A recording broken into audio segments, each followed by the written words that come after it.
ఇంకా లోక్సభ ఎన్నికలకు ముందస్తు షెడ్యూల్ రానుందట.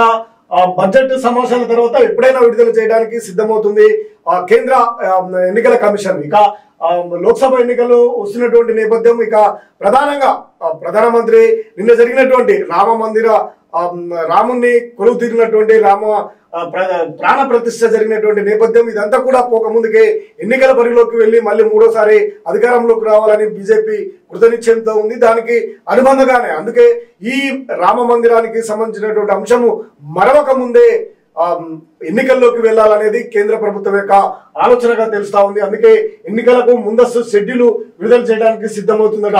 బడ్జెట్ సమావేశాల తర్వాత ఎప్పుడైనా విడుదల. ఏప్రిల్లోనే సార్వత్రిక ఎన్నికల ప్రక్రియకు మొత్తం పూర్తి. నిర్వహణకు శరవేగంగా ఎన్నికల కమిషన్ సన్నాహాలు. రామ మందిరం నుంచి ప్రజల దృష్టి మరలిపోకముందే ఎన్నికలకు భారతీయ జనతా పార్టీ యోచన. మార్చిలో దేశవ్యాప్తంగా పర్యటించనున్న ప్రధాని. ఇంకా మార్చిలో దేశవ్యాప్తంగా కూడా ఆయన పర్యటించడానికి సన్నాహాలు మొదలు పెడతా ఉన్నారు. ఈ రామ మందిరానికి సంబంధించినటువంటి అంశాన్ని మరొక ముందుకే ఎన్నికల్లోకి వెళ్లాలనేది బీజేపీ యొక్క ఎత్తుగడగా కనిపిస్తుందన్నమాట. సార్వత్రిక ఎన్నికలు ఈసారి ముందుగానే వస్తాయన్న ఊహాగానాలు నిజమయ్యే సూచనలు కనిపిస్తున్నాయి. 2019 ఎన్నికలతో పోలిస్తే ఈసారి ఎన్నికల షెడ్యూల్ కూడా ముందుగానే విడుదల చేసే ప్రయత్నంలో ఎన్నికల కమిషన్ ఉన్నట్లు తెలుస్తుంది. పలు రాష్ట్రాలు తుది ఓటర్ల జాబితాను జనవరి 22న కాకుండా 23న విడుదల చేస్తున్నారు. ఆ తర్వాత షెడ్యూల్ ప్రకటించేందుకు శరవేగంగా కసరత్తు చేస్తున్నట్లు ఎన్నికల కమిషన్ అధికారులు తెలిపారు. ఈ మేరకు అశోక రోడ్లోని కేంద్ర ఎన్నికల కమిషన్ కార్యాలయంలో సిబ్బంది రాత్రింబవళ్లు పనిచేస్తున్నారు. మరోవైపు ఎన్నికల కమిషన్ ఇప్పటికే ఈ నెల 11న వివిధ రాష్ట్రాల ప్రధాన ఎన్నికల అధికారులతో ఎన్నికల నిర్వహణకు సంబంధించినటువంటి వివరాలను పూర్తి చేసింది.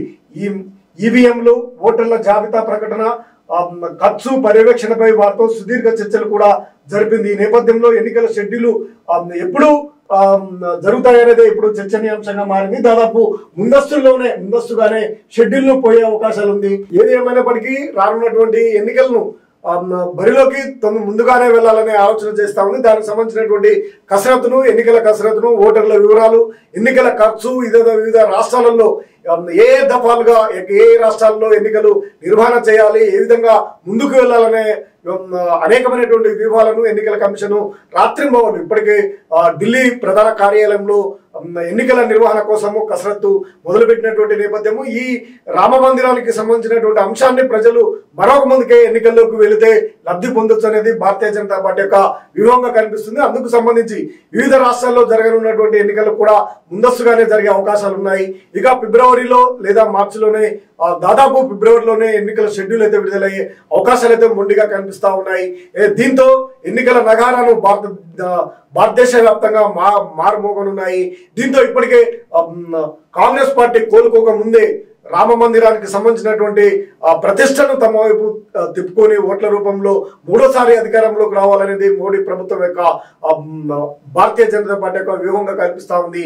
అందులో భాగంగానే దాదాపు ఫిబ్రవరి, మార్చి 2 మాసాల్లో కూడా విస్తృతంగా భారతదేశ వ్యాప్తంగా కూడా ప్రధాని నరేంద్ర మోడీ పర్యటనలు నిర్వహించి భారీ బహిరంగ సభలు నిర్వహించి ప్రజలను ఆయన మమేకం చేస్తూ ఓట్ల రూపంలో బీజేపీని బలోపేతం చేయడానికి వ్యూహాత్మకంగా ముందుకు వెళ్తా ఉన్నారు. ఏదేమైనప్పటికీ ముందస్తు షెడ్యూల్ అయితే విడుదలయ్యే అవకాశాలు అయితే స్పష్టంగా కనిపిస్తా ఉన్నాయి.